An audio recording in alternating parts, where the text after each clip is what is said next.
Welcome, and thank you for joining us on For the Valley Live. My name is Tyler Scott. I'm the lead pastor here at CPC and your host for this evening. About a year ago, we launched a movement here at CPC called For the Valley. What that simply means is that for far too long, the church has been known for what it's against, and we want to be known for what we're for. And we're for the people of the San Ramon Valley. That includes the schools, the local businesses, the local governments, the first responders, the families, of course, and that includes you. So why this show? Well, at a time when we are sheltering in place like we are right now, and we're feeling disconnected, we thought, is there a way that we can help people connect, let them know what's happening, also give them some hope, and if possible, give them a way to help. And so that's what we're going to do right now. Tonight's topic is a hot topic. It is mental health. As usual, we have two great guests tonight. Our first is Michaela Mims. She's a licensed family therapist, marriage and family therapist at CPCC. That's the Community Presbyterian Counseling Center. That's the ministry of our church. And the second will be Wendy Hagan. She's the director of speakers for Teen Esteem. We'll be taking your questions, as always, live in two ways. You can text For the Valley, that's no spaces, For the Valley, to 33777, or you can type your question into the comments section on Facebook Live. So two ways to get your questions answered live. Type For the Valley to 33777, or type your comments your question in the comments section on Facebook Live. Okay, let's get to our first guest. Michaela Mims, for the last 4 years, has been a licensed marriage and family therapist at Community Presbyterian Counseling Center. She has a passion for helping people and helping families through counseling. Let's say hello to Michaela. Michaela, how are you? Hi, I'm well. How are you? I'm doing great. We have you. We're going to get there. You are. How are you? Okay. I'm good. Hi. So good to see you. Thank you for joining us. As usual, my first question for you is, how is this season, this unique season of sheltering in place, how is it for you personally?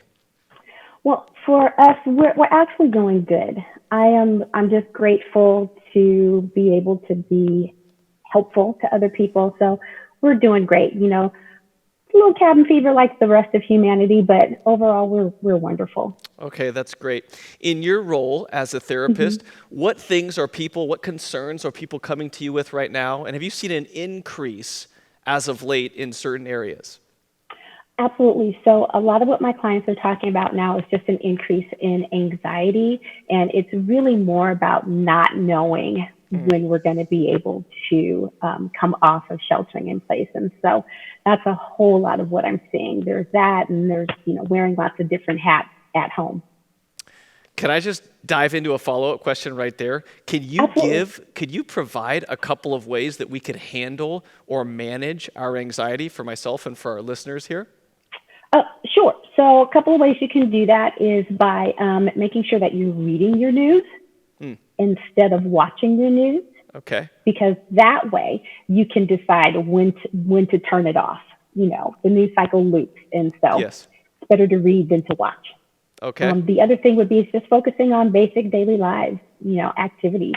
Getting up, getting outside, getting some exercise, making sure that you're getting lots of rest, plenty of fluids, and things like that. So those are some basic things that can be done to help pretty immediately.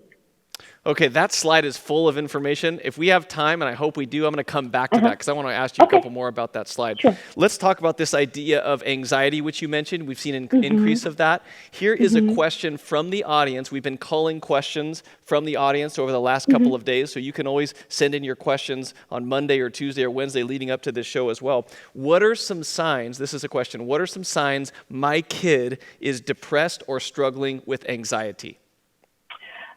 Often with children and maybe even adolescents, what they tend to do is they act out a little bit more. So they're kind of moody. They may be a little more irritable. They may not want to eat as much, or they're eating different. They're sleeping more, sleeping less, or they may want to escape into electronics. And so those are some of the things you might want to look for. Okay. Is there a difference, just to follow up on anxiety, is there a difference between regular anxiety or being anxious and clinical anxiety? Absolutely. So regular anxiety is something we all experience. It's pretty normal. It's a response to a stressor. So an event happens or in a particular situation that causes you to feel a little more stressed. And so you might be fidgety, have some sweaty palms, might be feeling a little dizzy. Clinical anxiety lasts a lot longer. So about 6 months or more, we can start looking at it being clinical. And it's the pervasive, excessive worry over a lot of different topics. So some people might be feeling more typical anxiety right now as opposed to the clinical anxiety.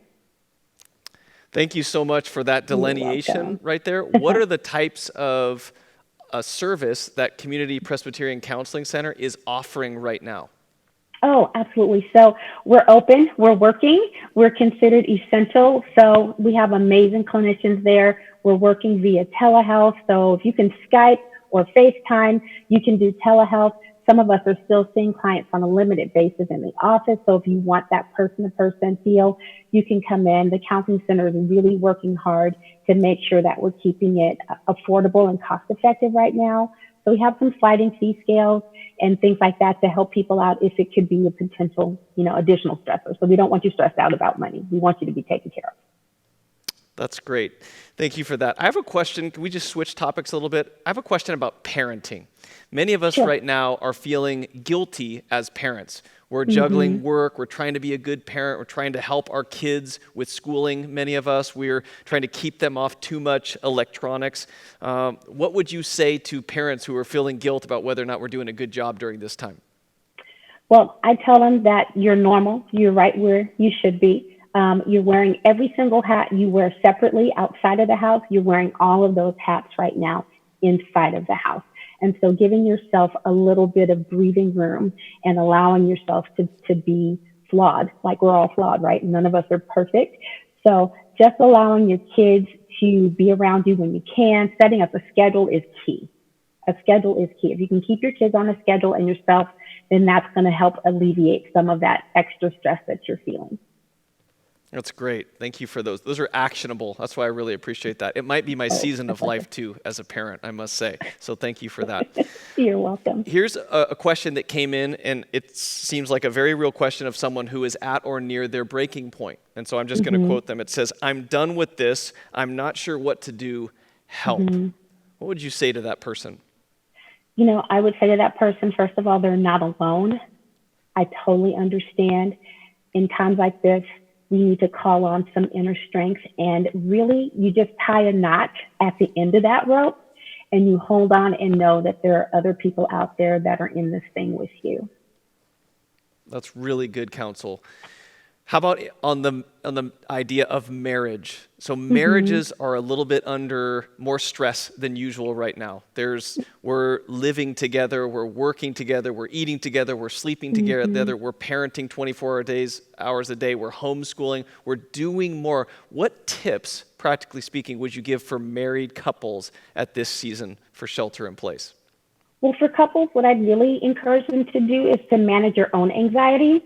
If you can manage your own anxiety, then it'll allow you to be more empathetic towards your partner. Neither partner is responsible for how the other person is feeling. So manage your own anxiety and good old-fashioned kindness. Be kind to one another and know that this is your partner and you're going to work through all of this together. Thank you so much, Michaela. We have time for a couple more questions. Let's go back to this idea, that slide that we had where you had practical steps of how people can deal with or manage. Like these are very actionable, their own anxiety. Can you speak to that? We'll throw that slide up again. Can you speak? There were 6 things there, and I think you mentioned 2. I would love for you to drill down on a few more of those for people to have these takeaways before you go. Sure. So one of those is to give yourself some grace.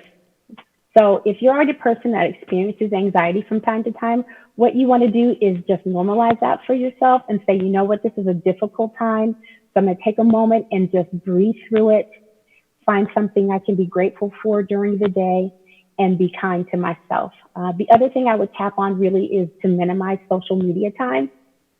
Everybody's timeline is flooded. So you want to minimize your time on social media and allow yourself some brain breaks because you're working from home. You're on the computer probably most of the day. I see there, number 4 is reach out to your community.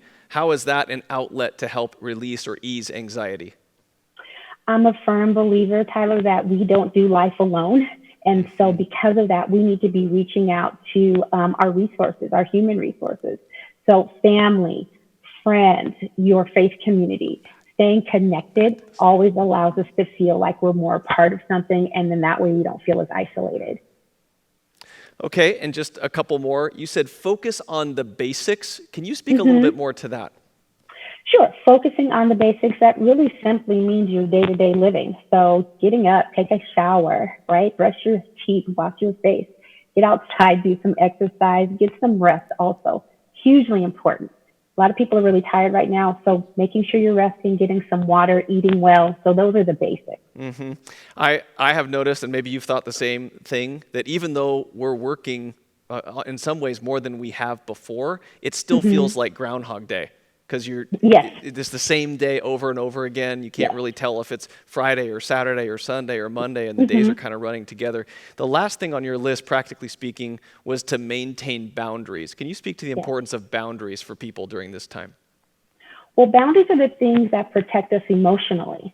So we want to make sure that we're setting up good safeguards for our emotions. So you don't always have to be on.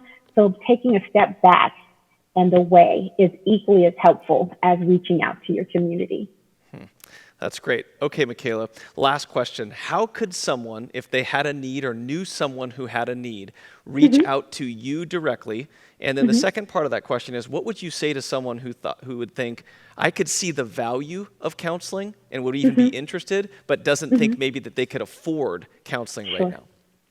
Absolutely. So you can reach the counseling center as well as myself directly by going to the CPCC website, or you can look us up through our Facebook page, and you can get to myself or any of our other wonderful clinicians.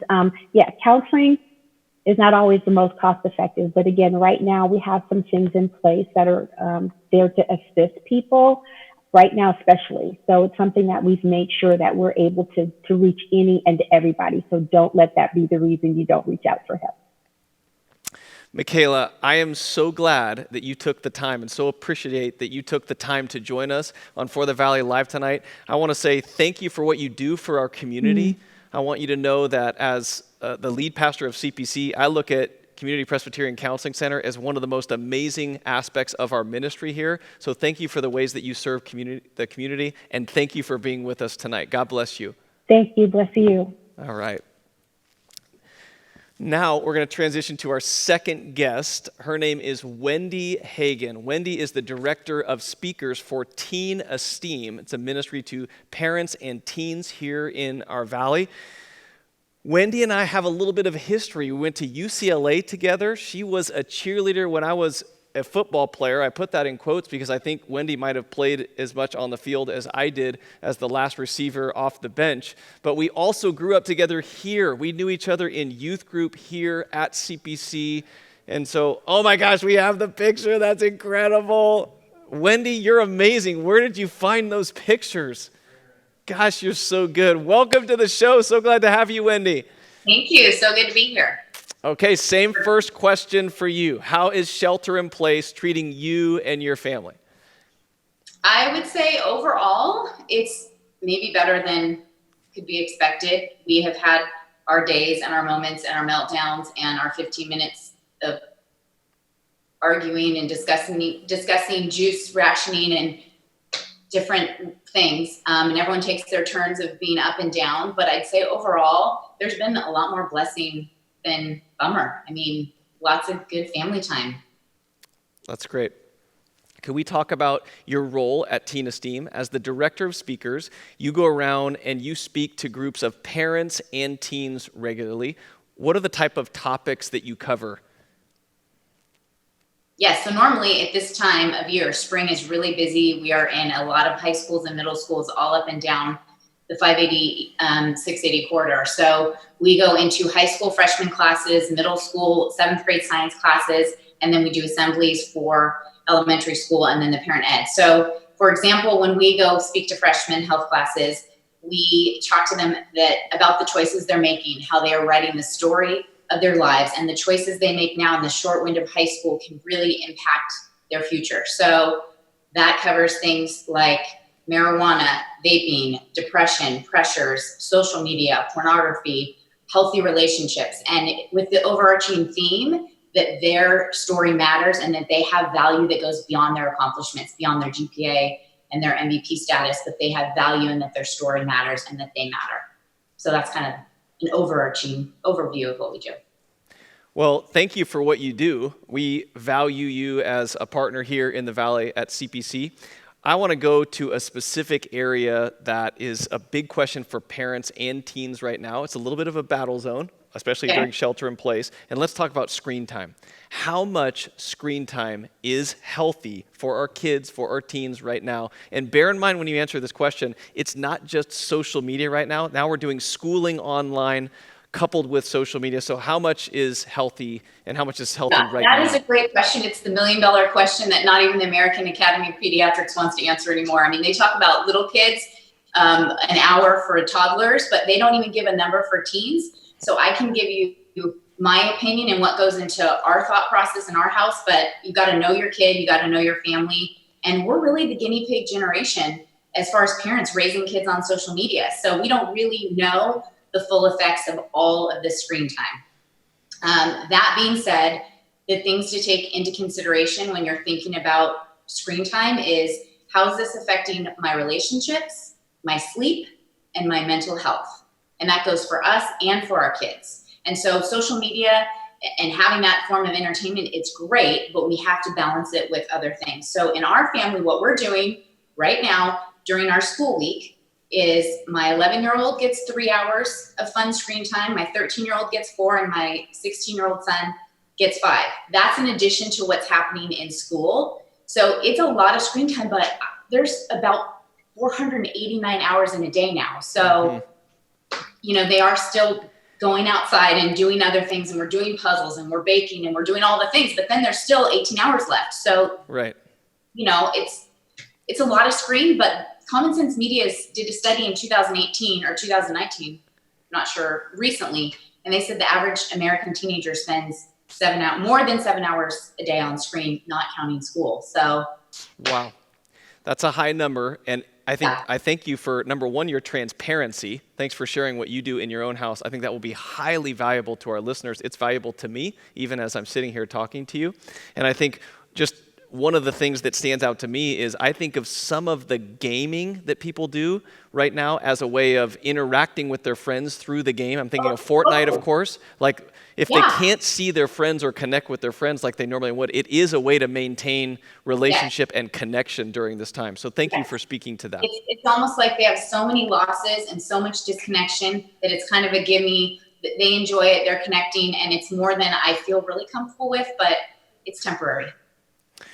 Okay, let me switch topics a little bit. One of the things that you mentioned, a topic that you mentioned that I know is a hot button for parents, but it's also a big trap for teens, really for anybody, but especially for teens, and that's pornography. What are some of the things that we can do to protect our children from getting caught up or even exposed to pornography online? Yeah, that's challenging because with the access that kids have now to the internet and social media, and it's coming for them whether they want to see it or not. And so as parents, we have to be vigilant in protecting them. So that means effort, and all of this screen time and this protection stuff, it's exhausting, but we have to do it. So for example, again, I'll tell you what we do in our house. We use Covenant Eyes, which is a filter browser thing. So our kids don't have Safari on their phones. They don't like that. They don't have any browser. So if they're going to be searching the internet, it's going to be at our house on a computer that has a browser and a filter to try and block those things. ProtectYoungEyes.com is a website that has a lot of resources. It breaks it down by device and by app, so you can look and see, okay, if I'm going to give my kid this app, what are the pitfalls, what are the dangers? But with pornography, also you have to have those conversations with your kids at a young age, unfortunately, about this is what it is, this is what you do if it pops up, turn it off, turn it away, come talk to us, because it's so sad, these young kids getting exposed and they don't know how to process it, and a lot of times they'll just stuff it and it becomes a place of shame, and then it might come out behaviorally. And it's a thing like in high school that's so common that people joke and laugh about it. But when we go into that classroom, one of the questions we ask is, do you think viewing pornography at this age could affect your story now and as an adult. And a lot of kids think no. And so we go in there with stories and engagement, interaction to get them thinking that, wow, maybe this really is destructive, and maybe objectifying humans, and maybe it's fantasy, and maybe it's linked to human trafficking, and maybe this isn't something that's funny that we want to continue joking about. I thank you for how seriously you take that. We dedicated an entire weekend at our church last year to the topic of pornography. Very, very tangible, practical takeaways at that. You mentioned Covenant Eyes. We have Covenant Eyes on our devices at home. I think it's the best $15.99 that you could spend to protect your kids each and every month.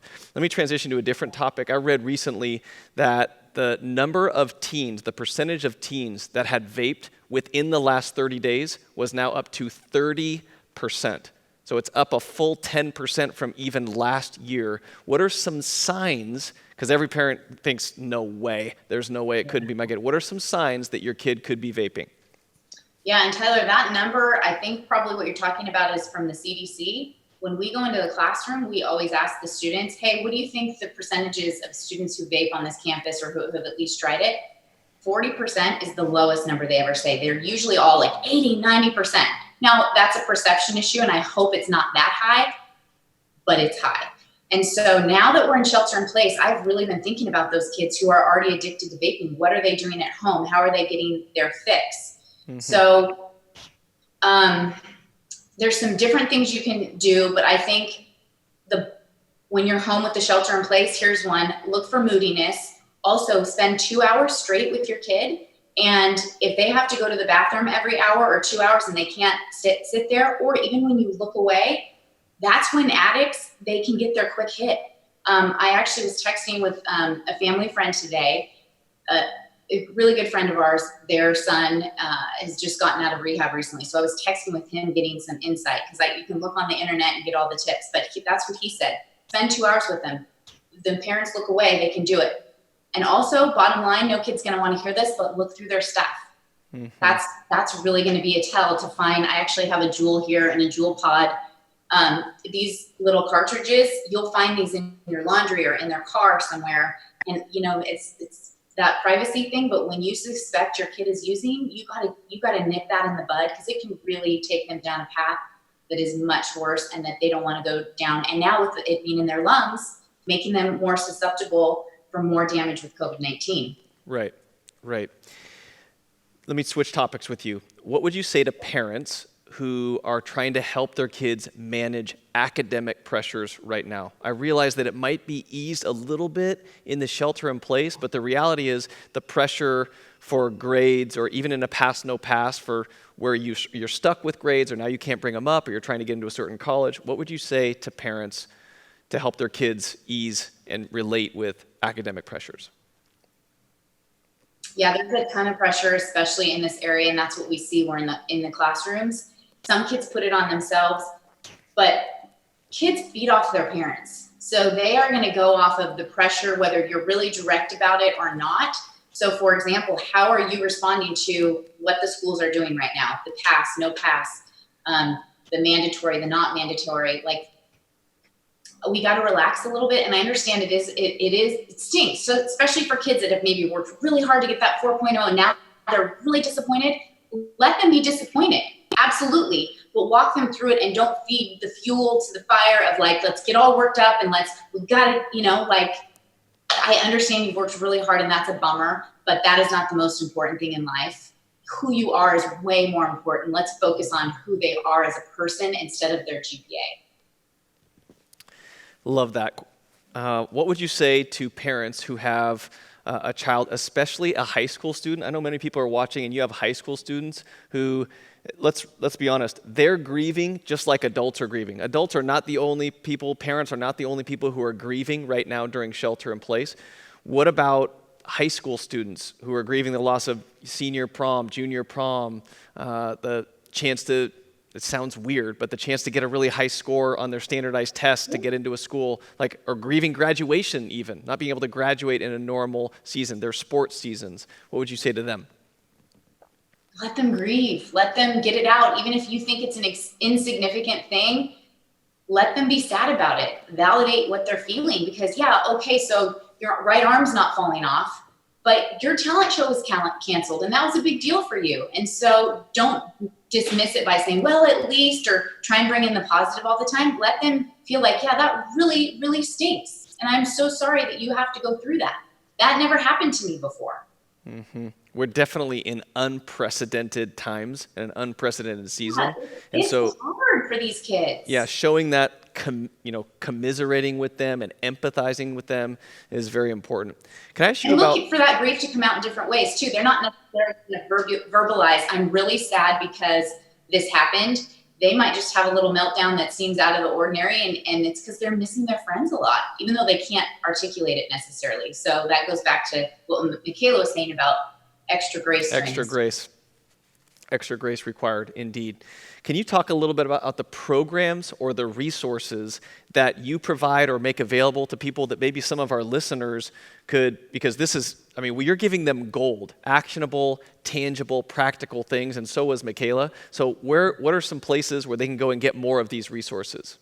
Yeah, we have a lot of resources available. Our website, teenesteam.org, has a whole library of what we call Ed Talks. They're like short TED Talks on everything from parenting to mental health to technology to having a healthy step family. All kinds of topics. So you can go to our website for stuff that's already loaded right now. We also are doing Facebook Lives Monday, Wednesday, and Friday at 1 p.m. with parent Ed Talks that are short. Monday's our fun day, usually me coming on and bringing some kind of comic relief that is going to make you feel better about your family as the wheels fall off on mine. So 1 o'clock Monday, Wednesday, Friday, we've got that going on. And we're also working to create a video library for teachers, middle school and high school teachers. So we're putting parts of our curriculum on video with our various speakers. We have a team of about 20 speakers, awesome, and a staff of 7, all working remotely to try and still bring our programs through the rest of the year, even though it's more ideal, obviously, to be in there engaging with kids and interacting and all that. But we're all making the best of it, just like CPC is. Well, Wendy, thank you so much for joining us. Thank you for your answers. Thank you for your service to your community. I'm so glad that you're a part of our church and serving our community. Just know that we care about you, we love you, we pray for you, and we also pray for what you do. Thank you so much for joining us. Thank you so much. Okay, as we wrap up our show, one of the things I mentioned at the top is we like to provide not just hope for you or resources for you in this valley. We also like to let you know how you can help. Many of you want to help, you just don't know how or where to help. So I'm going to give you 2 options. The first one is not helping anything to do with our church, but it really is a community thing that you can support. It's called Deliver Danville.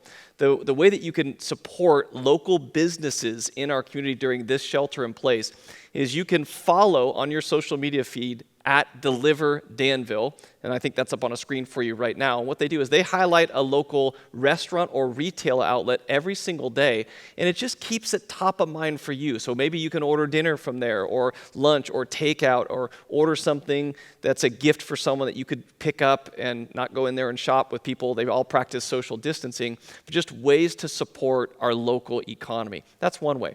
Here's another way.